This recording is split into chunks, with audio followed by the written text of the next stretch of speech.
سلام عليكم فانيلياتي. تعالوا النهاردة إن شاء الله نعمل فيديو خفيف وظريف لكن مهم جدا.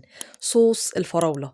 صوص الفراولة اللي بنحشي بيه التورتات اللي بنحطه على وش التشيز كيك. وأهم نقطة في فيديو النهاردة إنه إزاي ما يجمدش معاكي في التلاجة، ما يتجلدش كده وتحتاجي تفكيه، لا يفضل صوصي وسايح زي اللي انتي بتشتريه من الشركات.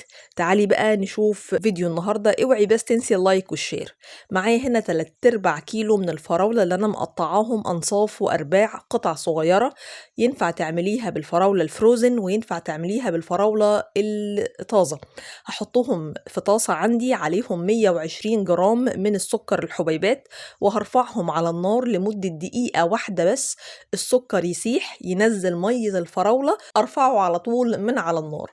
مش هسيب الفراولة تدبل ابدا، يا دوب تنزل ميتها هبدأ اخدها واصفيها عشان انا عايزة المية بتاعتها دي هشتغل فيها كده.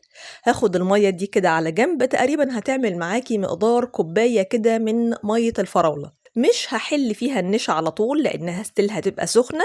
هاخد كده بره معلقة ونص من النشا، معلقة ونص بس، على معلقتين من المية الساقعة، وهفك فيهم النشا علشان خاطر ما يتجلطش معايا، بس يديني قوام كده ايه شكله لطيف ومناسب.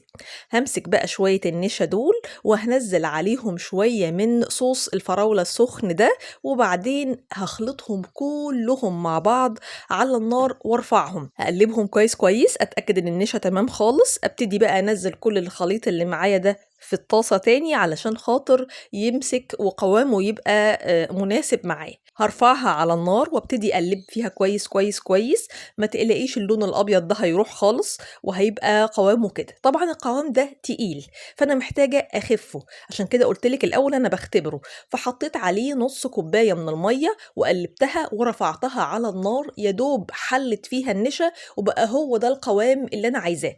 هستناه بس يبرد شوية، وهبتدي أعبي الفراولة اللي معايا في أي برطمان يبقى محكم الغلق، وكمان يبقى نظيف وناشف من جوه ما فيهوش أي بواقي مية. وهبتدي أنزل عليه الصوص ده لما يبرد شوية، هيبقى بالقوام اللي انتي شايفاه ده. هبتدي ان انا احرك كده الفراولة عشان انزل الصوص لاخر البرطمان وما يبقاش فيه اي هوا، وهخبطه كده خبطتين وبعدين اقفله.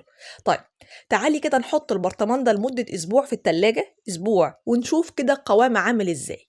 ده القوام بعد اسبوع، نفس اللمعة، نفس القوام اللي لا جمد ولا صايص، القوام اللي هو بتاع الحشو المناسب اللي بتخرجيه من الكان بتاعة الحشوات.